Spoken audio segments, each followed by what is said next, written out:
Hello, welcome to this web class. Sorry we're a little bit late starting. I had another class running and had to let that one finish before we could log in from a different computer. So yeah, thanks for your patience, and we will get cracking now. So just let me know, can you guys hear me okay? Send me like an emoji or a hello or something.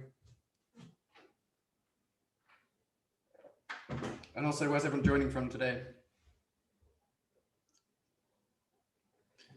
Cool. It's working for most of you. Nice. Work one. Yeah, so we're going to go through a couple of different topics today. We're looking at tissue fluid and cardiac output. So hopefully some of you guys have been to one of these sessions before and you know the drill. If anyone's new, this is your first session, then welcome. The way these classes work is they're live, so they're supposed to be interactive. So I'm going to ask questions, and yeah, feel free if you want to answer them to to send your messages in the chat. The more you interact, the more you'll get out of it. Yeah, so yeah, without further ado, let's just dive straight in because yeah, we're a little bit behind schedule. So I'm going to share my screen, and you should hopefully be looking at a PowerPoint in a second. Just have to, I'm using a different screen to what I normally use because I had to move rooms last minute. The internet wasn't working in the room where I normally do my lessons from. So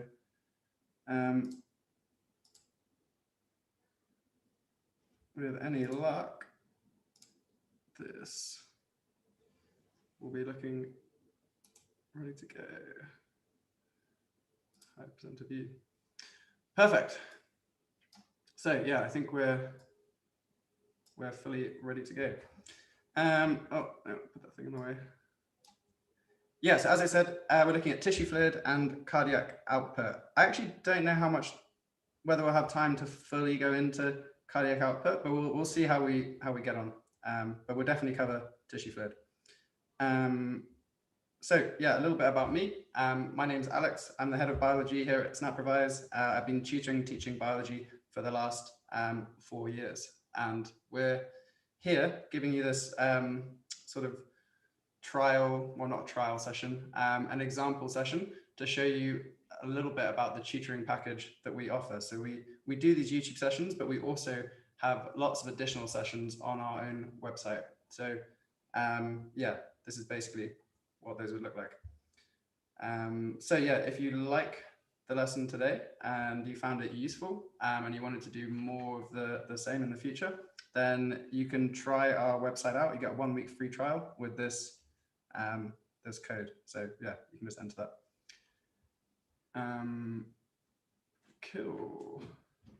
Yeah, and you can, I think some of you guys have mentioned there in the comments, yeah, you can subscribe to the schedule. So if you subscribe to the YouTube channel, you can set reminders to notify you about these classes so that you don't miss them. So that might be a useful thing to do. So yeah, these are the objectives for today. We're going to look at how tissue fluid is formed. We're going to look at the makeup of tissue fluid and how it differs from other liquids in the body. So the difference between tissue fluid and blood, for example. And then, yeah, if we have time, we'll look at cardiac output. It's a very simple calculation, but yeah, it's something you do need to know for the A-level syllabus. So I'm just going to skip through these quite quickly, but these are basically the spec points for the main exam boards. So everything we're doing today is on all specs. So if you do any UK spec, or also if you do IB, this is a topic that you need to know. So first question, well, it's sort of like a little recap of what we already know about the topic. To understand tissue fluid, we need to understand arteries and how they function. So yeah, how does the structure of arteries relate to their function? What can you guys tell me on this?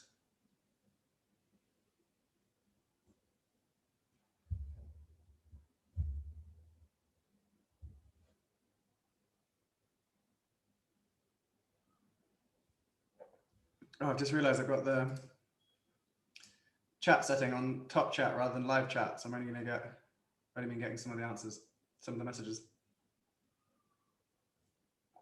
Yeah, nice. So thick walls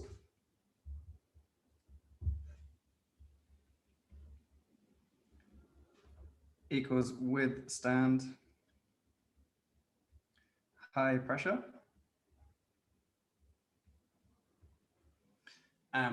Nice. Small lumen. Yeah, nice. Maybe small. Yeah, I think small is fine. Maybe narrow. It'd be a little bit more descriptive. I guess it's basically the same, isn't it? Narrow lumen equals maintains high blood pressure.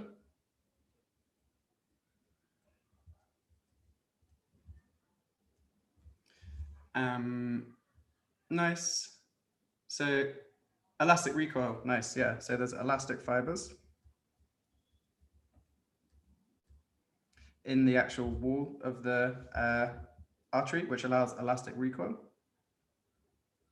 This elastic recoil just helps to even out some of the peaks and troughs in blood pressure. Because if you think about it, the heart as a pump, it's either contracting or relaxing. So this creates quite a sort of surges in your blood pressure, and you can feel that when you check your pulse. Like for example, you can hold your hand here, or you can check your pulse in your neck.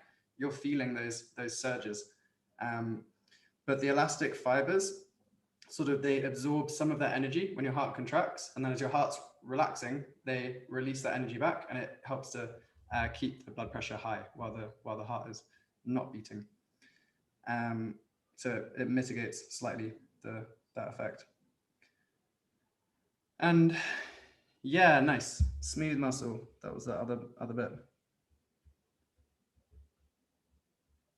So there are 3 types of muscle in the body, 3 main types. You've got cardiac muscle, that's just found in the heart. You've got smooth muscle. This is sort of also known as involuntary muscle. We find this mostly in the digestive system and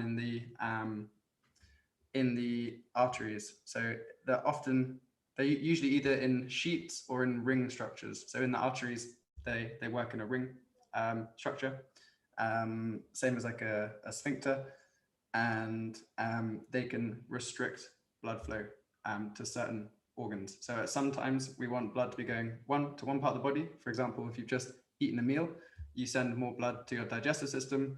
If you're running a marathon, you send less blood to the digestive system and more to the muscles of the legs. So the body has some control over where the blood is going thanks to this muscle. So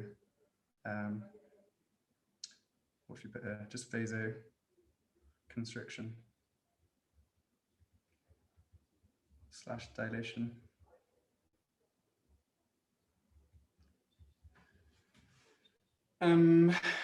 Nice. So next question. This one isn't necessarily that relevant to tissue fluid, but how can atherosclerosis lead to a heart attack? What can you guys say on that? Oh, I've just seen someone mentioned collagen. Yeah, collagen is a really important protein found in arteries. It's a strong protein. I think OCR do a lot more on collagen than the other specs, but yeah, nice. Yeah, Mohammed, that's a nice, very detailed answer there. So yeah, you get buildup of plaque on wall of artery, specifically in like coronary, or it can occur anywhere, but if it's occurring in the coronary arteries, then it's restricting the flow of blood to the heart. So there's a few different options. You can either get this directly in the coronary arteries, or you can get this occurring in other arteries in the body. And yeah, you're restricting the blood flow with this plaque. So if you've got your artery or your blood vessel here, you get this buildup of plaque here. So the blood is flowing past it, but the plaque is like restricting the blood flow. So you're getting less blood traveling past. So that's bad, because obviously less blood means less oxygen, less nutrients getting to the tissues. The other risk is you get this sort of pooling of blood here, and it might lead to the formation of a blood clot. So this like blood clot forms behind it. If this breaks free and then floats or travels around via the circulatory system and gets lodged in one of the coronary arteries, which are the ones that like provide blood to the heart muscle itself, that is when you get a heart attack. So the heart muscle is starved of oxygen, starved of glucose, and therefore it can no longer contract. So your heart isn't able to beat. Not exactly. Heart attack isn't a type of atherosclerosis. No, atherosclerosis is the buildup of plaque, and it can lead to a heart attack. So yeah, they're not like two words of the same thing, but yeah, the end result of atherosclerosis is potentially a heart attack. It is treatable to some extent. Like, well, you can improve the condition. So smoking causes this, eating certain foods and not exercising are all risk factors for this. So if you don't smoke, eat healthy fats and do more exercise, then you can treat this. Yeah, you also get stents. Exactly, you can put them in to keep the vessels open, but that requires surgery, which carries its own risks. Do you need to know this? I don't think it's in all specs. Yeah, definitely it's not in the AQA one.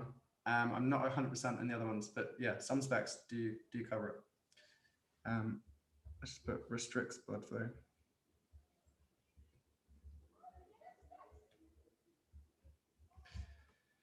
Anyway, yeah, it's not directly relevant to tissue fluid formation. So let's go through and look at this. So first question. Follow-up questions. What is tissue fluid?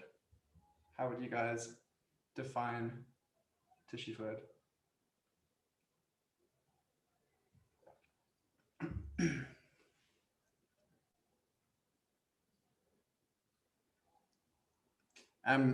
Mohammed, sounds like you know quite a lot about this. Are you going on to study medicine or just interested in that sort of thing?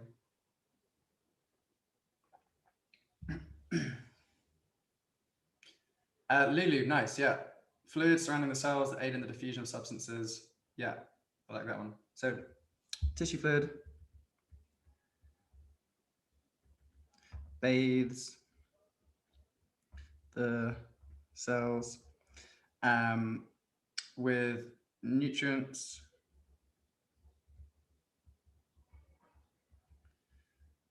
so it is the site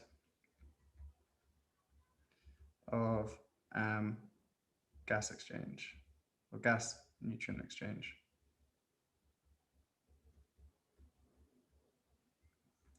And yeah, so where do we find it?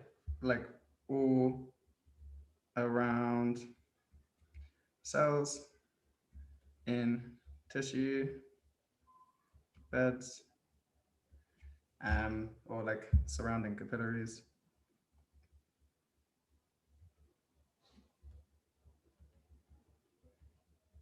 Something like that. So yeah, we've got a little diagram here. This is showing, this will be the blood coming in here in the arteriole.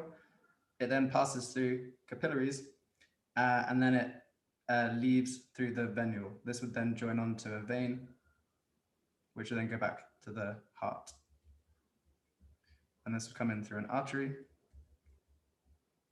And then artery joins to an arteriole. And then this is like a circuit of the body.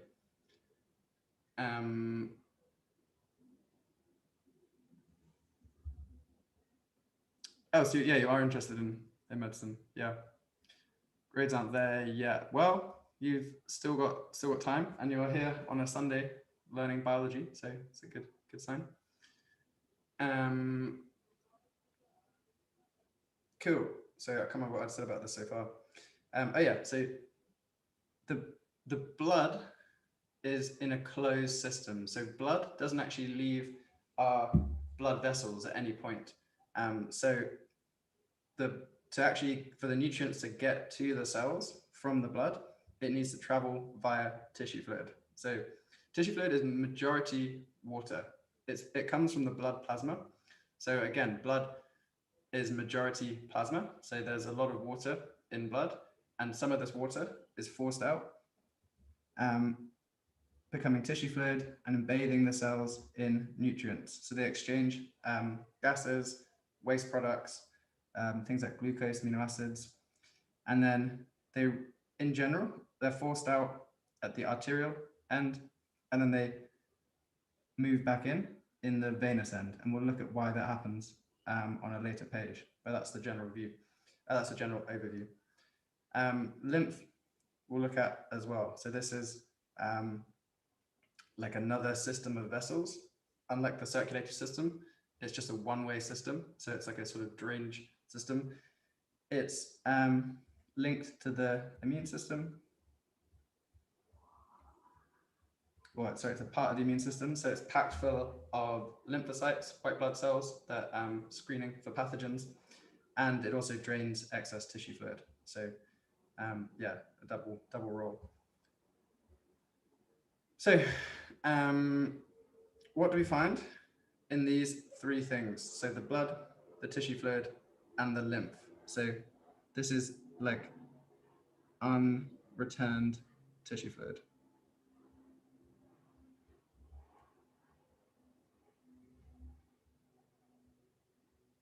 Which then just drains into the lymphatic system.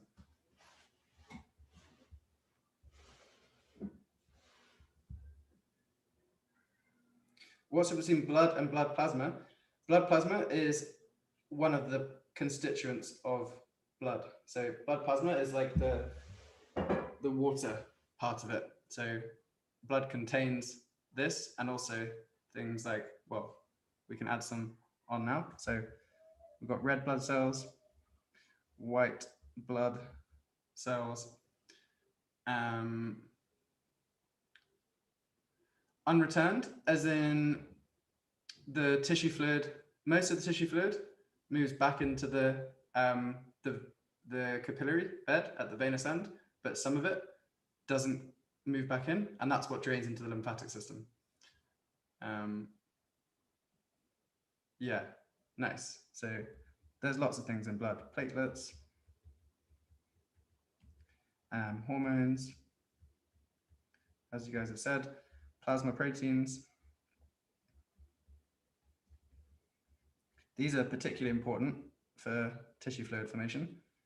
And also if you're an AT student, you'll recognize them from the kidney as well. They're to do with ultrafiltration. What else? O2, CO2 in a relatively small, well, it depends which stage. Urea, water, which would be called plasma in this case. Amino acids, glucose, monoglycerides, that sort of thing. Hemoglobin, yeah, but hemoglobin is contained within the red blood cells. So rather than just free floating. Yeah, the plasma proteins are things like albumin. Albumin is the most common plasma protein, exactly. Nice. So yeah, in tissue fluid, we basically get a lot of the same stuff as blood, but the large molecules, they're too big to leave the capillary wall. So the capillary walls, they are permeable, which means things can move through them, but only small things can move through. So red blood cells can't go through, plasma proteins can't go through, pretty much everything else, or platelets can't go through, everything else can move through. White blood cells, they're pretty big, but they can actually squeeze through. So the type of white blood cell that would do this is called a neutrophil, and they are recognizable because their nucleus, rather than being just like a big circle, like a normal nucleus, they have what's called a lobed nucleus. So let's add some labels. Neutrophil. Oops.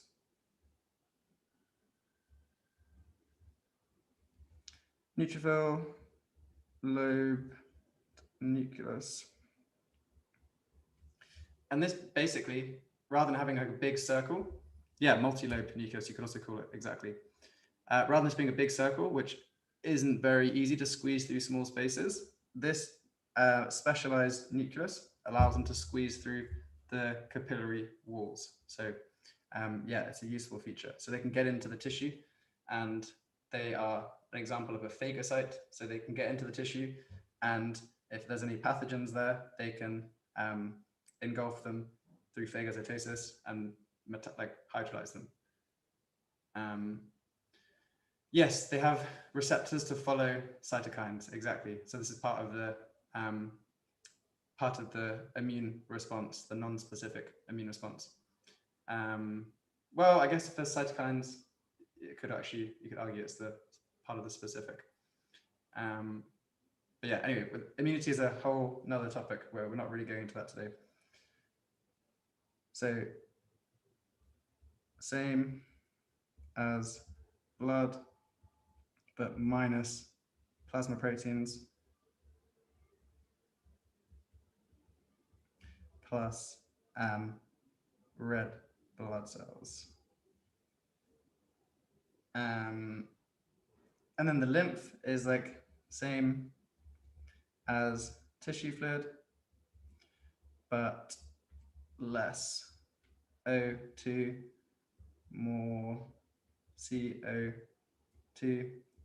plus less glucose, more urea. So by the time the fluid enters the lymphatic system, it's already done gas exchange, and it's exchanged oxygen for CO2, used up glucose, and now we've got waste products. So yeah, it's quite a low oxygen environment in the lymphatic system. Yes, fenestrations is the name of the gaps in the capillaries. Yeah, I'm not sure if you necessarily need that term for. Don't think you need it for AS, but we do talk about it in the context of the nephron. So yeah, it's a good one to have. Yeah, the plasma proteins are what are involved with lowering the water potential and bringing it back in. Is it a French word? Yeah, it does sound kind of like it might have a French origin. What does it mean then? Does it just mean like an opening or something? Oh, it means window. Oh, right. Fair enough. Yeah, I guess it kind of makes sense. A window for things to move through. Cool. So yeah, hopefully that's all good. And let's actually look at this process. Yeah. So you guys feeling like happy with this so far? Just give me a 1, 2, 3 or a smiley or sad emoji. Yeah, I was thinking Fenster is German for window, isn't it? One of the few words I remember from GCSE German.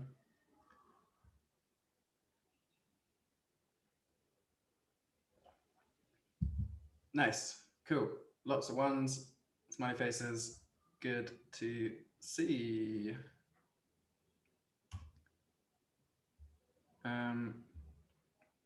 So let's do what we often do in these classes is teach a topic, and then we check your understanding with an exam question, just so you can see what this would look like in an exam context. So blood contains erythrocytes and neutrophils. So some of you might not recognize this word. That's just the actual proper name for a red blood cell.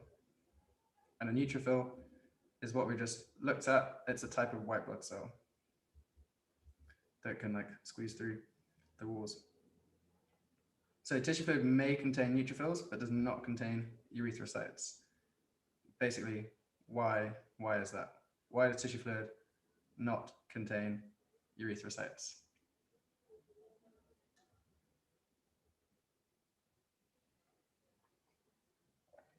Clavier from German. I don't remember what that is. It sounds more like a French word. maybe just the pronunciation. Yeah. So 2 red blood cells, too big, or yeah, too big to fit through gaps, brackets, fenestrations in the capillary walls.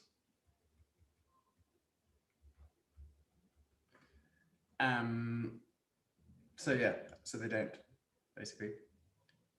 So the marks were, one mark saying like too big, and then to fit through the capillary was the second mark. So yeah, that's what they're awarded.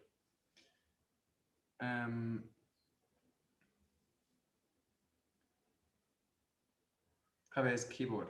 Okay. Oh, piano. Eden, you finished your A-level biology, yet you're still here. Yeah, well, again, good dedication to the subject.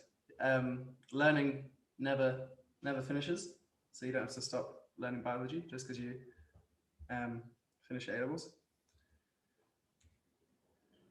Okay, what are we doing next? Yeah, let's look at the formation and like return of tissue fluid. So what should we say here?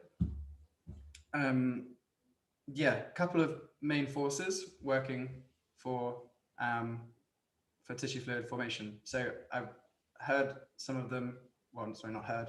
I've seen some of you write these in the chat already. But yeah, what are the 2 forces that are like working?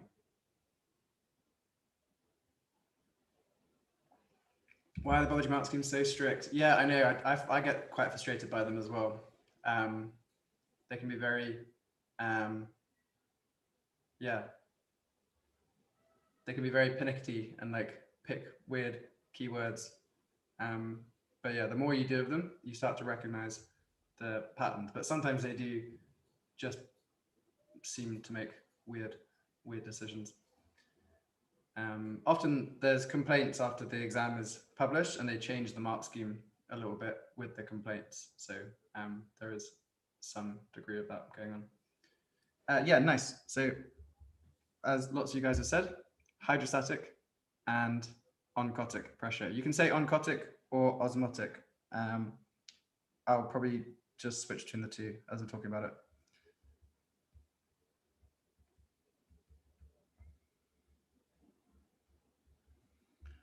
Oncotic.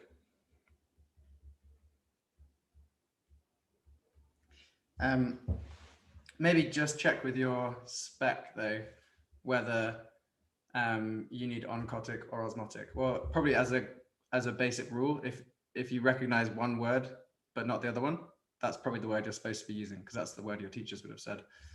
And they were hopefully teaching the right one for your spec. Well, my handwriting is particularly bad today. Pressure.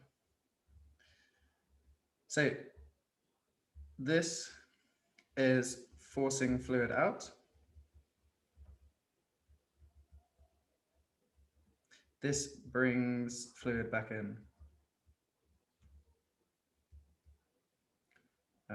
Fluid back in. This is generated by the blood pressure, so like contractions of the heart. By heart contracting. And this is generated by plasma proteins.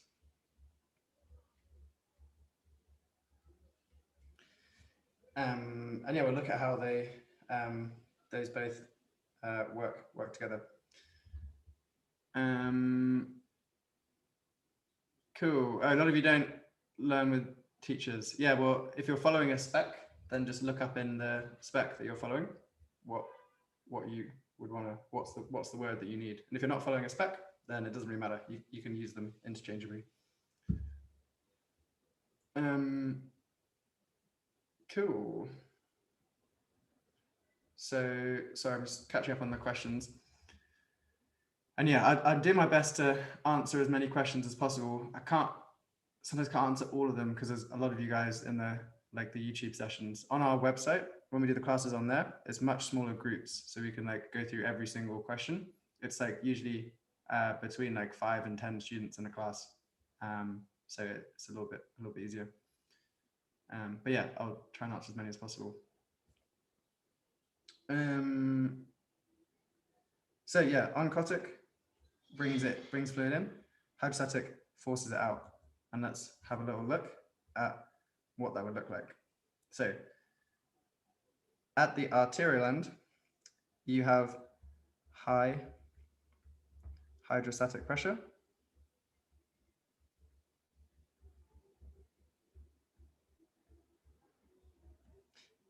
At the venous end, you have low hydrostatic pressure.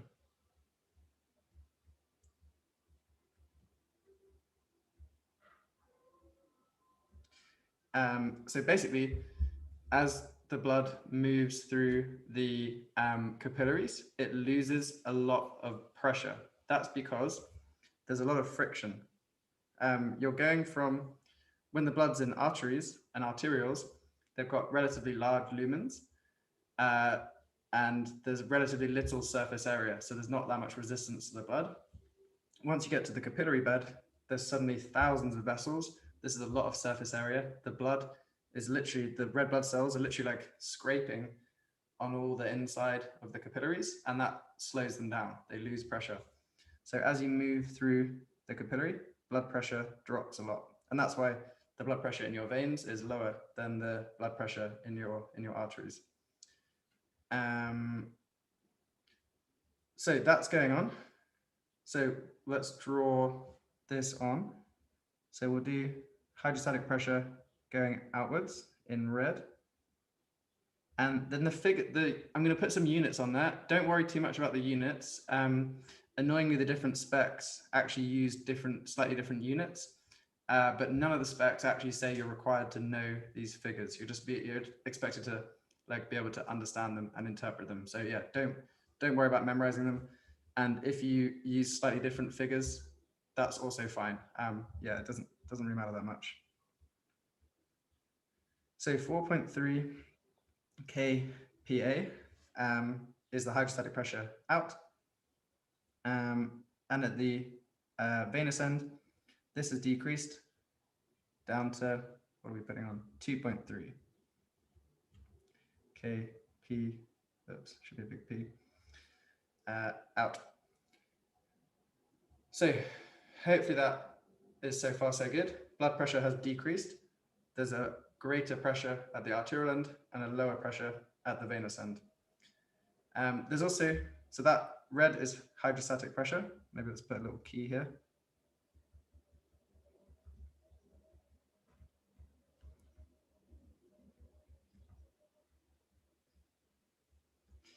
There's also oncotic pressure we mentioned. So let's do that in purple.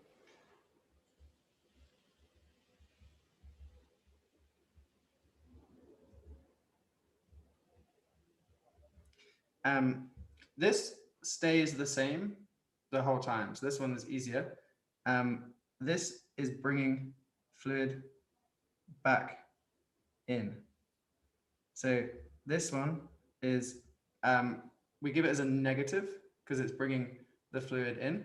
So we say negative 3.3 kPa at the arterial end, and then at the venous end is still the same. So I'll still draw it on here.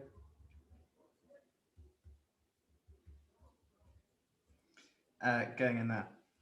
So now we just need to do some basic maths, really.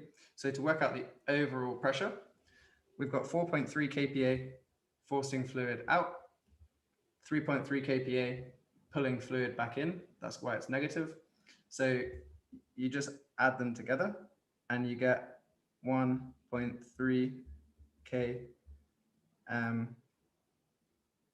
Oh, sorry. I was thinking that doesn't make sense. This is supposed to be 6 here. Like I said, it doesn't matter so much, the numbers. net equals 1.3 kPa. Therefore, fluid moves out. There's a stronger force moving out than in. Yeah, no, you don't need to know the numbers. So don't worry about the numbers. It's more just for the idea. Don't memorize them. That's just like a waste of time. So what's going on at this end then? At the venous end? What's the net? And what's the direction?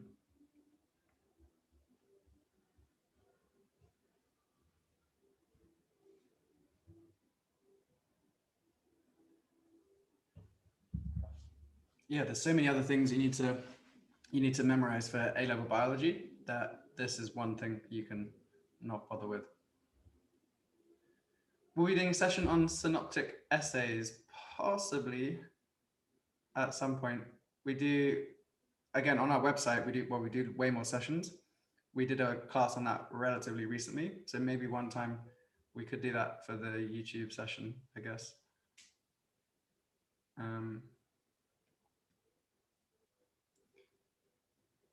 So no one's sure for this movement. So we've got 2.3 plus negative 3.3. Yeah, so the overall is -1 or 1.0 we can put. So fluid moves in.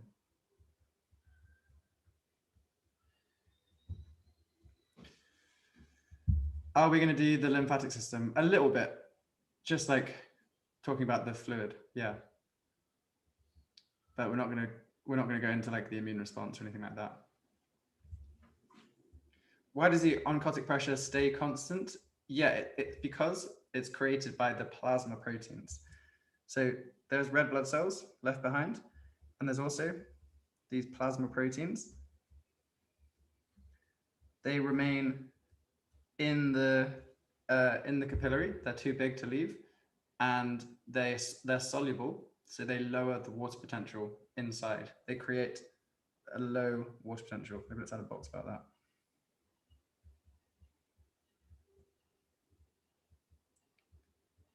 Stay within capillary and lower water potential. Are you guys familiar with this? The symbol for water potential is just like a trident. It's the Greek letter psi. It's a common way of representing that. I'll put brackets, water potential. But you should be hopefully familiar with that anyway. Within the blood. This helps bring fluid back in.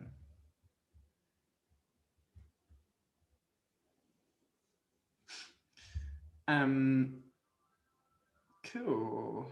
So yeah, hopefully that's making some sense. So plasma proteins are the driving factor of the oncotic pressure. That's bringing it in. Hydrostatic pressure is what's forcing it out, but hydrostatic pressure is only greater than the oncotic pressure at the arterial end, of the capillary. As hydrostatic pressure drops, it's now lower than the oncotic pressure, so the net movement is in. It's important to say net because it's not that there's like no water moving in at this end and there's no water moving out at that end, but it's like the definition for osmosis. The net movement is that way. There's more water moving in or out at that point in time. That's what we mean by net. If water is forced in, the water potential gradient should be, yeah, I see what you mean. Well, actually, no, I'm not 100%. Do you mean the pressure? It's all to do with relative pressure. So for it to move in, you need the inward pressure to be greater than the outward pressure. that's not the case at the arterial end. At the arterial end, the outwards pressure is greater than the inwards pressure, so net movement is out. At the venous end, though, the inwards pressure, the oncotic pressure, is now greater than the outwards hydrostatic pressure. So therefore, the net movement is in. Arteriole and arterial sound similar. Yeah. So arteriole is just the smaller blood vessels that come between the artery and the capillary. Arterial is like a way of describing something in the arteries. How is inward pressure greater if it's a smaller number? It's not a smaller number. The negative is just showing like the direction. So 3.3 is bigger than 2.3. The negative is implying that the water's moving in, basically, rather than like out. So that's kind of what the negative means. It's not that it's a smaller number. Just think of it as 3.3 in, whereas this is 2.3 out. That's probably the best way to explain it. Why does the hydrostatic pressure drop? Because there's a lot of surface area in the capillaries, and therefore there's a lot of friction, and therefore the blood loses pressure as it moves through the capillary. So let's just go to a screen. Okay, I thought it was going to be a white screen, never mind. So this is like blood pressure, this graph. And let's split it up. So we've got arteries, then we've got arterioles, then we've got capillaries. Might need a bit of a bigger graph here. Then we've got venules, and then we've got veins. So the graph of pressure, it's obviously highest in the arteries and it's lowest in the veins. And then it changes as we move through. So it doesn't actually really go down very much in the arterioles or the arteries. They stay pretty high. However, when you get to the capillaries, it rapidly decreases because of the increased surface area.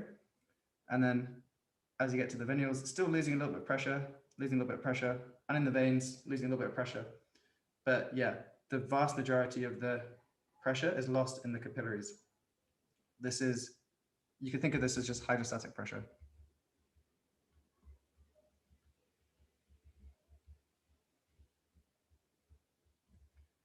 And then I guess maybe like another line we could draw on here. So it's going to be a bit of a complicated graph. We're going to have two different axes. If I can get this thing to work. Oh no, lost my graph.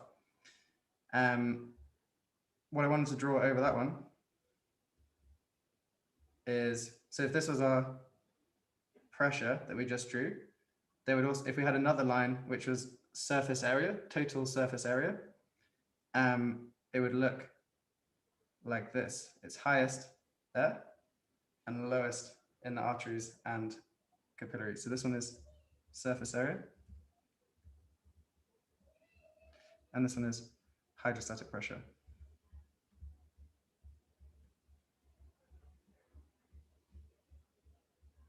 So the largest decrease, I've drawn the lines slightly not matching up, but basically the biggest decrease is because of the big surface area of the capillaries. There's thousands of little tubes, so they have a very large combined surface area. Yeah, the surface area of veins is lower. Well, the veins and arteries is lower. Venules, arterioles a little bit higher. If you're comparing veins and arteries, actually, yeah, the veins should be slightly higher than the arteries. Again, this is just a quick, rough line. It's not like perfect, but just that's the idea. Yeah, hopefully that makes some sense. If not, don't worry, as long as you can like understand the rest of it. How do I get rid of this? Okay. What has the highest surface area? Capillaries. Yeah, by a long way. If you think about it, like you've got the arteries are big vessels. So you've got all the blood moving through one big, if you take the aorta, all of your blood is flowing through one tube. So that surface area can't be that high because it's just one big thick tube. As it starts to branch off into smaller and smaller vessels, this is increasing the surface area. Once you get to the capillaries, thousands of tiny little vessels, very high surface area, a lot of friction, blood pressure drops. That's the overview. So I kind of did this a little bit differently. I just did everything on one page. That's why there's a blank slide. But yeah, could have done it in two separate ones. But I think it's actually better to have it all on one page. So let's just talk. Well, add this some extra notes. So arterial end, hydrostatic.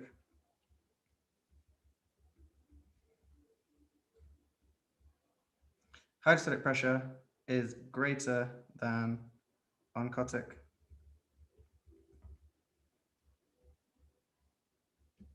Equals net movement out. Venial end, hydrostatic pressure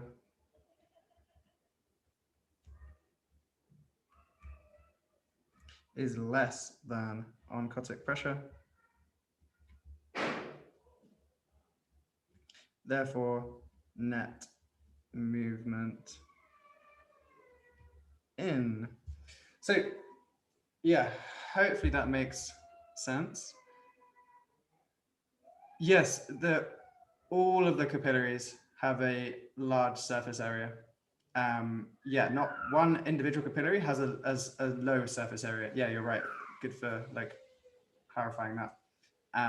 But collectively, you have lots of capillaries, so the surface area is very high. But yeah, one individual one would actually have a low surface area because it's quite small.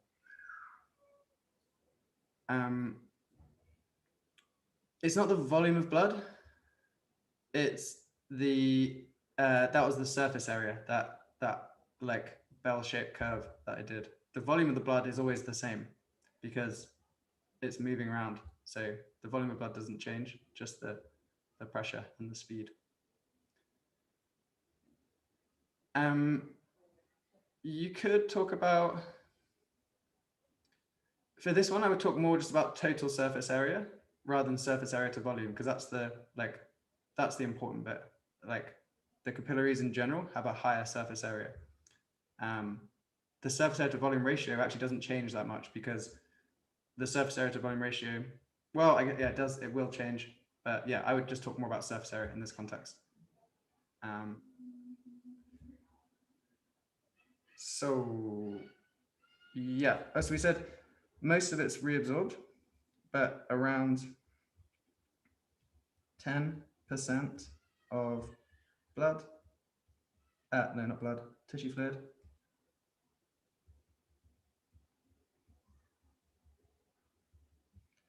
is not reabsorbed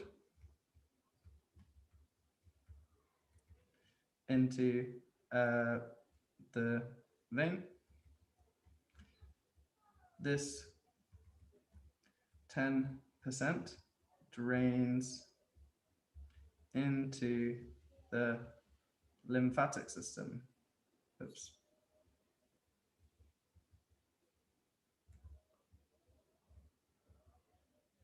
So yeah, fluid coming out, a lot of it moves back in, around 90% moves back in.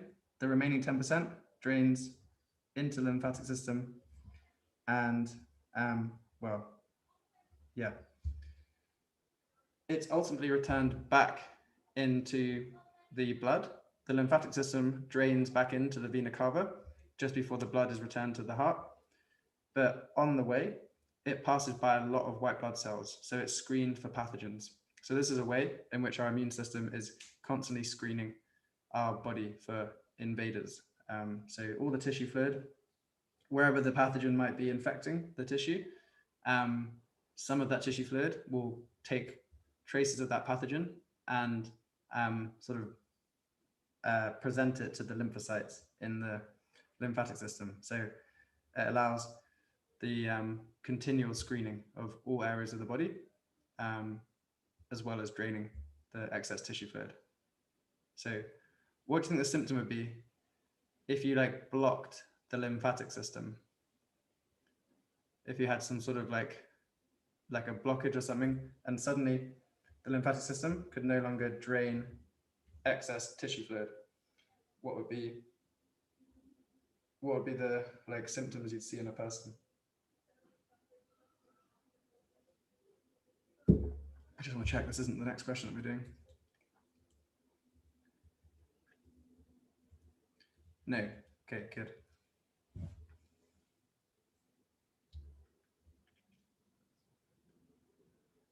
Swelling. Yeah, exactly. It's always a bit tricky on these YouTube sessions because there's about a 6 or 7 second delay between when I say something and then when you guys see it. So I have to like, I don't know, it's a bit weird, like not having it directly instant.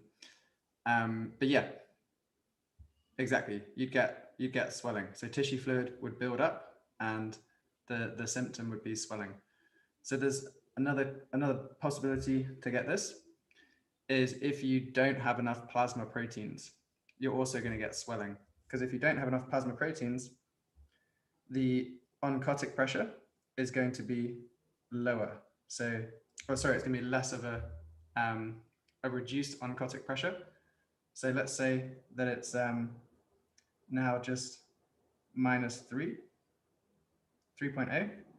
Now the net movement in would be minus 0.7. So yeah, you'd have less tissue fluid being returned, and you'd also get swelling. So yeah, that's another possible reason you could have swelling, excess tissue fluid, because of the buildup of the lack of plasma proteins. So if you have a protein deficient diet, this can be a symptom. So you might have seen like pictures of it happens more to children than adults, but in a famine where there's not like the people aren't getting enough protein, you can actually, although like the arms are super skinny, they look like a big swollen, well, it looks like a kind of like big fat belly, but it's not fat, it's just liquid. They don't have enough protein to make plasma proteins, therefore this tissue fluid builds up and you get this like this big belly. So the condition is called, I can never pronounce it, I think it's like a Polish name, but like kwashiorkor, something like that is the condition. So you can look it up. A fasciotomy, is that how you? Yeah, I'm not sure. I don't know much about like medical treatments. I more like studied like animals, ecosystems, that sort of side of biology rather than the medical side.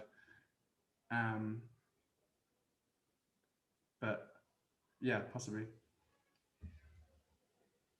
You can definitely drain excess tissue fluid. I don't know what the name of the procedure is. Okay, so are we good with that? Hopefully.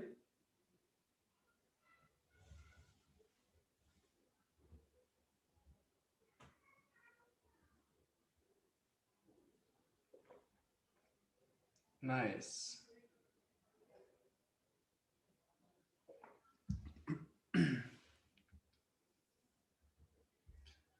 Cool. Yeah, good. That's promising. So again, let's put this to the test and let's do a past paper question. So we've got a 4 marker.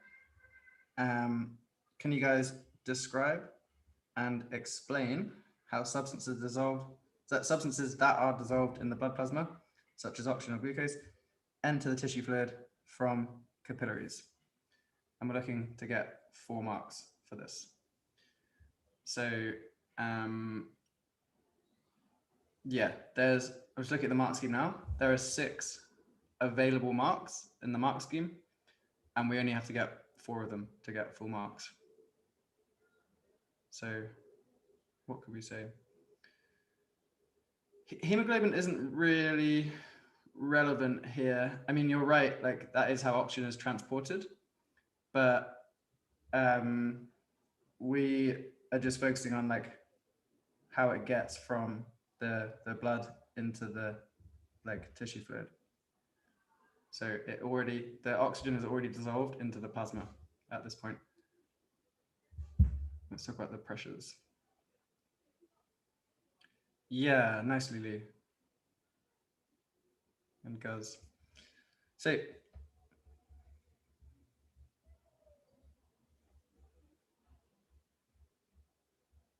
hydrostatic pressure in arteries, in arterial end of capillary is greater than oncotic pressure.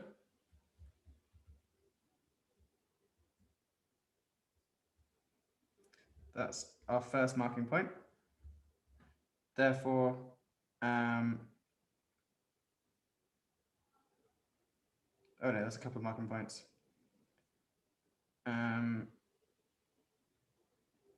Yeah, that's 2 marking points. Therefore,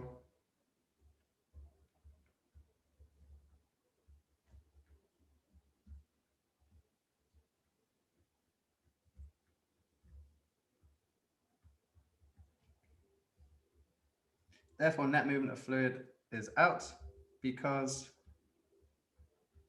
capillaries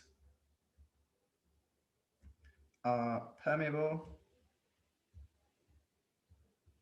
or they actually said leaky in the mark scheme. So if you prefer leaky, you can say that. Or you could say like fenestrations. If you wanted to say that as well, that would be fine. Small soluble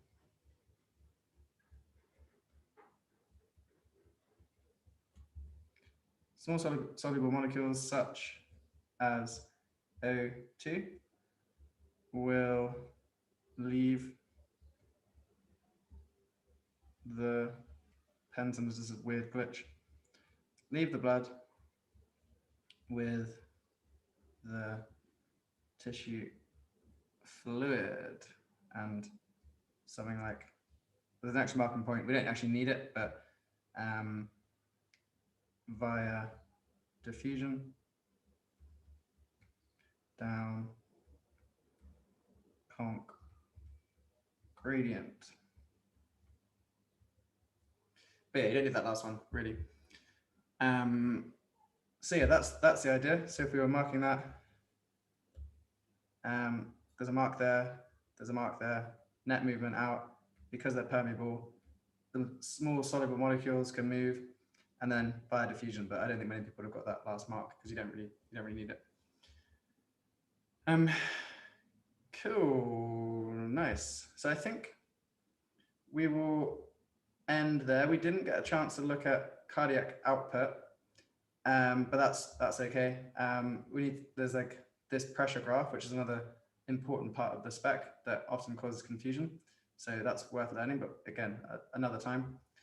And then that's the equation for cardiac output. So it's just your heart rate times the stroke volume. Stroke volume is how much your heart pumps out in one beat. So cardiac output is how much blood is pumping around your body in a minute. So times the number of beats per minute and the size, the amount of blood pumped out each time, that gives you your cardiac output. Very simple equation. Yeah. So yeah, we did the first 2 basically. And yeah, I thought it was going to be too much to try and get that all fitted into one hour. Okay, so yeah, firstly, are there any questions from what we just looked at in the lesson? Yeah, you're very, very welcome. And yeah, no, thanks thanks to you guys for giving up your Sunday to study. Yeah, so before we go, a couple of things to draw attention to. So as I mentioned before, we've got these classes also in the other science subjects and maths. So subscribe to the channel, set reminders, join us for these. We'd also love to see you on our own platform, on our website, so snaprevise.co.uk.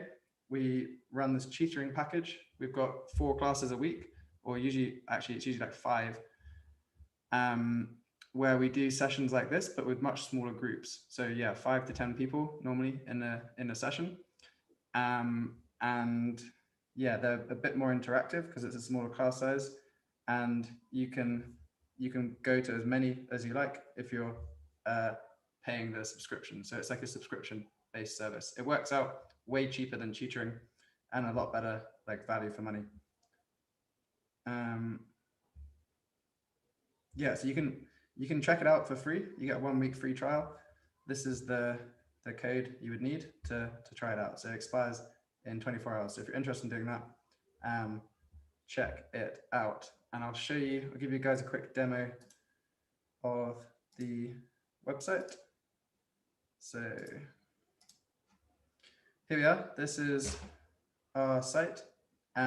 So we've got like a really good learning resource, like quizzes and interactive stuff like that. I'm not going to talk about that today, but do check that out. Another point. What I'm here to talk to you about is the tutoring package, which is kind of like what we've been doing today. So let's look at the A-level biology one.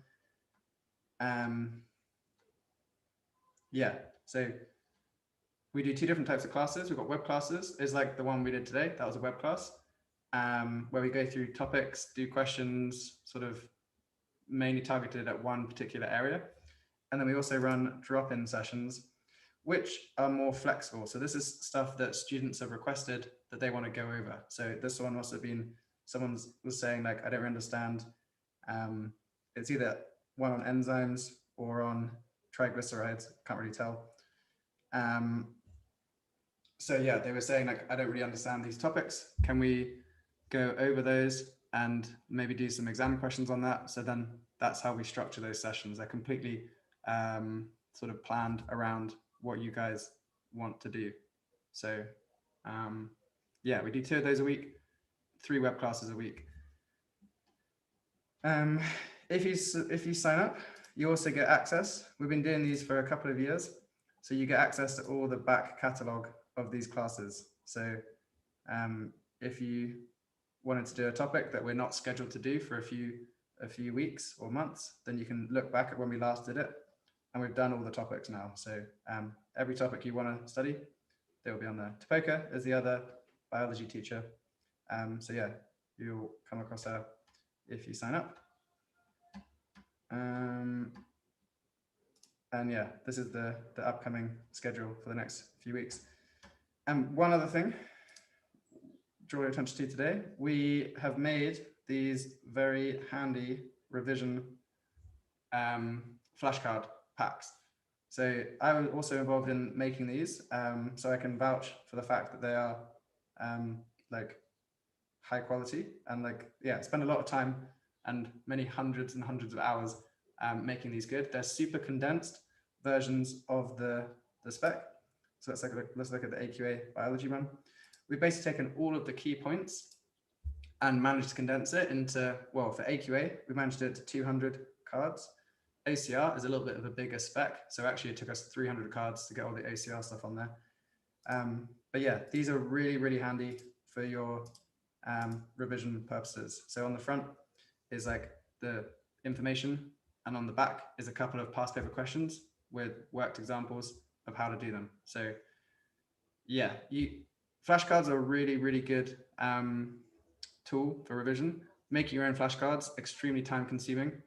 And to be honest, they're still not gonna be as good as these ones because we've got like professionally made images. So yeah, save yourself a lot of time and effort and just buy our ones. And yeah, I promise you'll find them very, very helpful. And yeah, not too expensive, 15 quid per subject. So I would say well worth the investment. Here's like a little bit of a closer look at what they look like. So information on the front and past paper questions and mark schemes on the back, like this.